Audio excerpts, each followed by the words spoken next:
Hello everyone, welcome back to the channel. If this is your first time, give us a thumbs up or subscribe if you want to see future content of what I plan on doing at the beginning of 2021 and hopefully throughout the rest of the year if everything goes pretty smooth.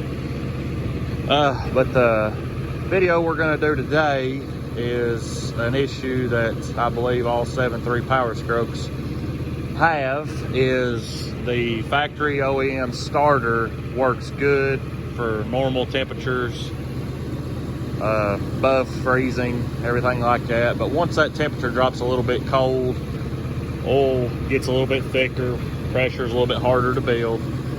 So I believe an upgrade is to get a high torque starter. So I've already got the truck fired up, got it sitting here warming up a minute just to get everything nice and warm for the hands. And I'm going to pull it into the garage and we're going to take off removing the old starter and install the new high torque starter that I got from Denso off of Amazon. I'll try to find the part number and put it in the video to help everybody that has a Power Stroke, if they want to make this upgrade, give them a good starter to look at for an option. So I'm going to get this truck pulled in here, get all my tools laid out, and I'll show you all what the new starter looks like.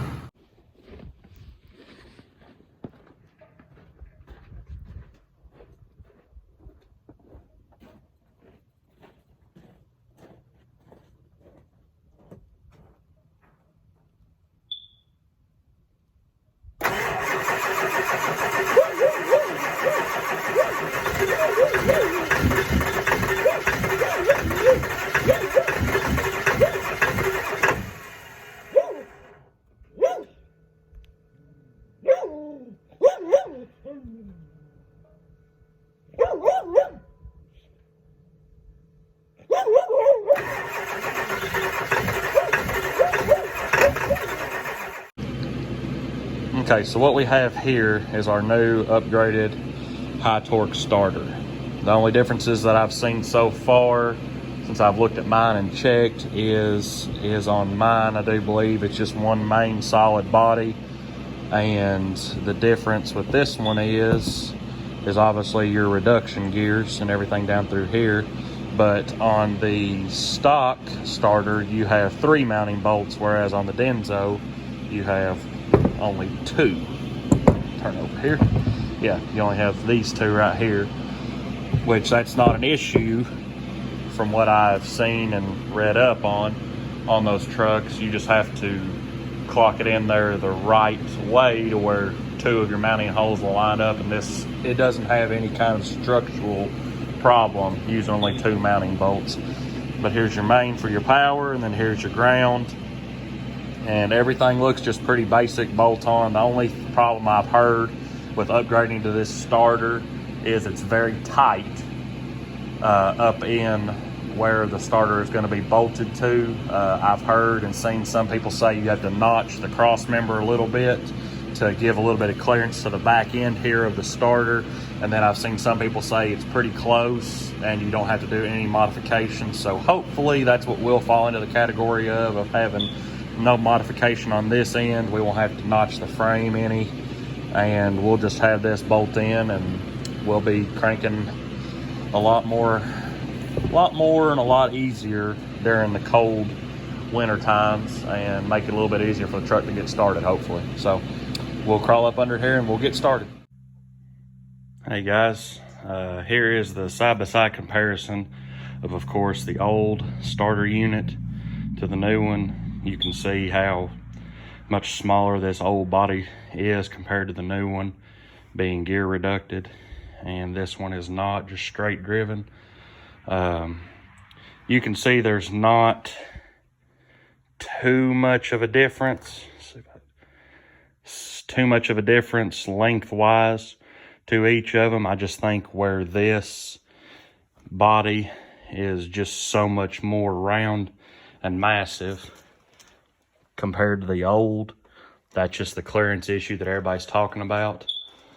But while I've got the old starter here, when you're disassembling or you're pulling this off of the engine, your big main positive plug, that is a, what was that? a 17 millimeter nut, and then your small ground connection or signal wire, whichever one it is a 5/16. Each of the 3 mounting bolts, they are a 17 also. No, I'm sorry. Scratch all that crap you just heard come out of this idiot's mouth. This is a 15 millimeter for your positive connection. Then your mounting bolts are 17 millimeter. Now, when you go to mount up the new starter unit, you have to take the positive wire connection and the metal eyelet tab, you have to bend it straight. And I'll show you once we're up underneath the truck, you have to bend it straight to mount to this connection, whereas on the old unit, it just flushly mounted flat up against this.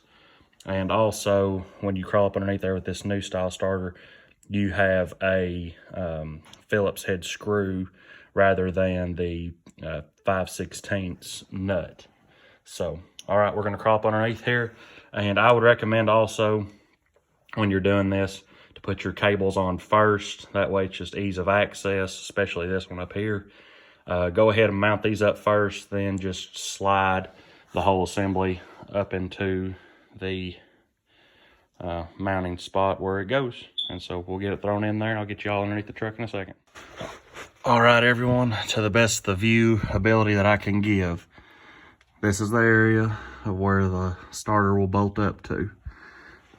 Here is your signal wire and your positive connection.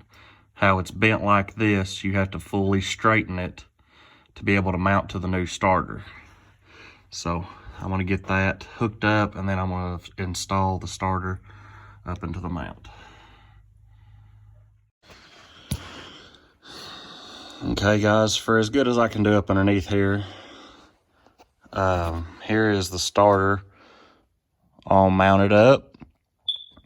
I apologize for the crazy lighting, but as you can see,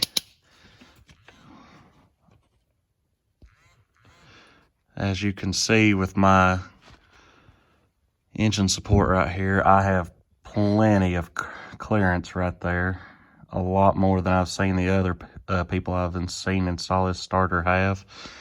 Like I said, you only have 2 mounting bolts. The one right here, and then the one across the top. Both connections were made and flattened out. You can see, as you can see right there, there's the main cord hooked up and flattened out. The signal wire is back behind that. That's why I'd recommend doing the wiring beforehand, because it'll all be on top. So I'm going to reconnect the battery, and I'm going to show you all the after of this install.